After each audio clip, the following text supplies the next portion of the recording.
वो माहौल, वो देश की हालात बहुत मुश्किल और चुनौतियों भरे हैं। जिन वजहों से, जिन रास्तों से चलकर हमारे जैसे लोग देश के गांवों से निकलकर यहां तक पहुंचे, वो रास्ते बंद किए जा रहे हैं। मगर ऐसे वक्त में जब चारों तरफ निराशा का माहौल हो, लोग ये सोच रहे हो और आपस में बात कर रहे हो कि ऐसा लगता है कि बालू की तरह हमारी हाथ से हमारा हक, अधिकार, हमारी एकजुटता फिसलती चली जा रही है और हम उसे रोक नहीं पा रहे। मुझे दिल्ली के रामलीला मैदान का यह मंच एक उम्मीद की तरह नजर आ रहा है कि तमाम तरह से अलग अलग जिन्हें समझा जाता है, वो बहुजन वंचित शोषित समाज के लोग इस सभागार में, इस मंच पर और इस पंडाल के सामने इकट्ठा हो गए हैं। मुझे यहां से भी एक उम्मीद की रोशनी नजर आ रही है, इसलिए मैं निराश होने की बजाय उम्मीदों से अपनी बात शुरू करता हूं। उम्मीद सवेरे की, जिसकी रोशनी यहां जो 3 आदमकद मूर्तियां खड़ी हैं, वो यूं तो मूर्ति है डॉक्टर अंबेडकर, महात्मा ज्योतिबा फूले, सावित्रीबाई फूले की, और 6-7 दिसंबर का दिन, जिस दिन डॉक्टर अंबेडकर को वो लोग भी मजबूरी में ही सही याद करते हैं जो अपने दिल में गोडसे, गोलवलकर और हेडगवार को रखते हैं। आप अपने पुरखों के उस कद को महसूस करिए जिन्हें पहले नजरअंदाज किया गया। मुल्क की आजादी के बाद उन पर किताबें नहीं छापी गई, इस देश में उन पर कुछ पढ़ने के लिए किताबें नहीं मिली, विश्वविद्यालयों में शोध नहीं हुआ। गोया बात नहीं करेंगे तो डॉक्टर अंबेडकर खत्म हो जाएंगे, फूले खत्म हो जाएंगे, बिरसा मुंडा का नाम लेने वाला कोई नहीं होगा। मगर आज मैं इस बात को पूरी जिम्मेदारी से कहना चाहता हूं कि इस मुल्क के किसी भी कोने में हक हुकूक के लिए कोई भी आवाज अगर उठती है तो उन आवाजों में प्रेरणा स्रोत के रूप में भारत के संविधान के साथ बिरसा, फूले, अंबेडकर और पेरियार एक नजीर, एक उदाहरण बनकर के हमारे सामने है। मिटाने वाले मिट गए और आज उम्मीदों का नया सूरज हमारे सामने। ये बात बिल्कुल ठीक है कि जितनी आबादी हमारी है, जितना हक मौका हमारे पास है, उससे तो इस मुल्क के हुक्मरान, इस मुल्क के वंचित शोषित कमेरा लोगों को होना चाहिए था। लेकिन अफसोस, मैं तो दिल्ली विश्वविद्यालय में पढ़ाने वाला एक ठेके पर प्रोफेसर हूं। अब इस समय ठेके की बात क्या करना, जब इस समय इस देश में ऐसे लोग प्रधानमंत्री बन जाएं जिन्होंने इस देश को यह भरोसा दिया था कि वो बेच रहे हैं भारत को, मैं चैन से कैसे सो जाऊं, सौगंध मुझे इस मिट्टी की, मैं देश नहीं बिकने दूंगा। और जब वो प्रधानमंत्री बन जाए तो एक एक करके उन सारी चीजों को बेच दिया निजी हाथों में जो इस देश ने 70 साल में कमाया था, जैसे तैसे भी कमाया था।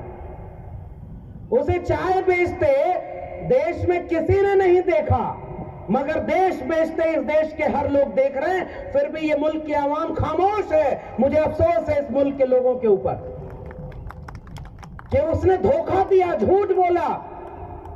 इस देश ने बहुत बुरे प्रधानमंत्री देखे, मगर इतना झूठा प्रधानमंत्री इस देश में कोई नहीं हुआ था।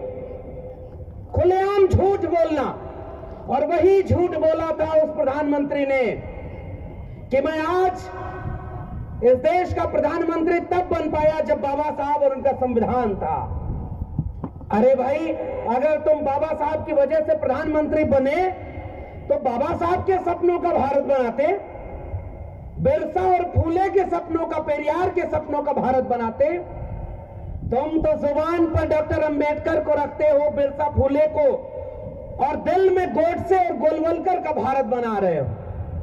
आज जब हम यहां बात कर रहे हैं, इस देश में राज्यसभा में शीतकालीन सत्र शुरू हुआ है और आज ही सदी का सबसे झूठा प्रधानमंत्री संसद में खड़े होकर बोल रहा है यह देश अब अमृत काल की तरफ जा रहा है, एक नया सवेरा है।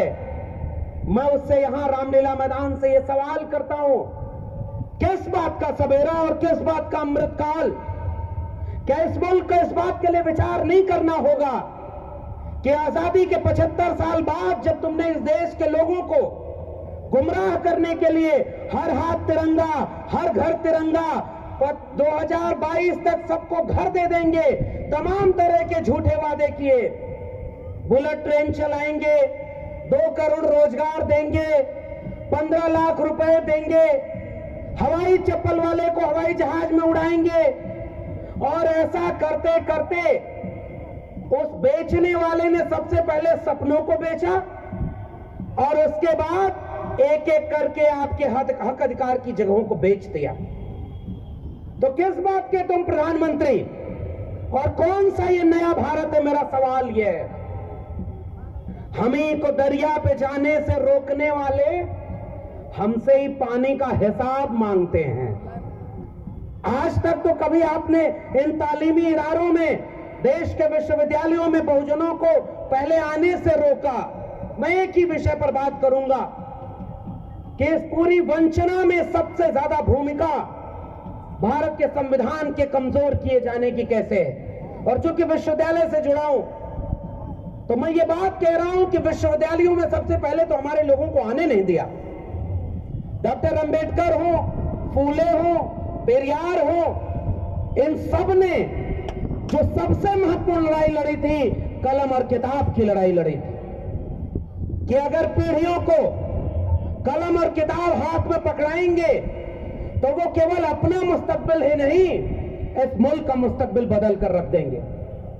आए कुछ लोग विश्वविद्यालयों में, रिजर्वेशन तो 1997 में हायर एजुकेशन में आया, मंडल का दौर आया तो मंडल का विरोध करने वाले इन विश्वविद्यालयों, मीडिया घरानों और देश के बड़े बड़े संस्थानों में बैठे एलीट अपर कास्ट लोग जो अंग्रेजी बोल करके सोचते थे कि भारत एक डेवलपिंग कंट्री है, उन्होंने आपके बच्चों के आरक्षण का विरोध किया था। अभी एक वीडियो अभी वायरल हुई, पटना का एक जज, अब विडंबना देखिए, 1 दिन 2 दिन पहले की वीडियो है कि वो जज जब ये कहता है कि भाई क्या सबके घर पे बुलडोजर चला दोगे, कानून का राज नहीं है क्या? तो वो जज इस देश के तमाम प्रगतिशील लोगों को बहुत पसंद आता है, एक नायक बनता है कि चलो भाई सारे जज बिके नहीं हैं, सारे कॉलेजियम से आकर के अपने रिश्तेदारों को जज बनवा करके सरकार की हां में हां मिलाकर न्यायपालिका को इस कार्यपालिका का गुलाम नहीं बना दिए। सारे जज राम मंदिर का फैसला आज सुनाए, कल राज्यसभा की शपथ में ऐसे नहीं हो गए। कुछ जज अच्छे भी हैं जो अच्छा फैसला सुना रहे हैं, सबने सर आंखों पर बिठाया। और जब उसी जज की एक वीडियो आई कि एक व्यक्ति जो सामने खड़ा है उसके ऊपर वो पटना हाई कोर्ट का जज कहता है क्या भाई आरक्षण से आए हो क्या, और उसके बाद पूरे कोर्ट परिसर में एक ठहाका लगता है। यह है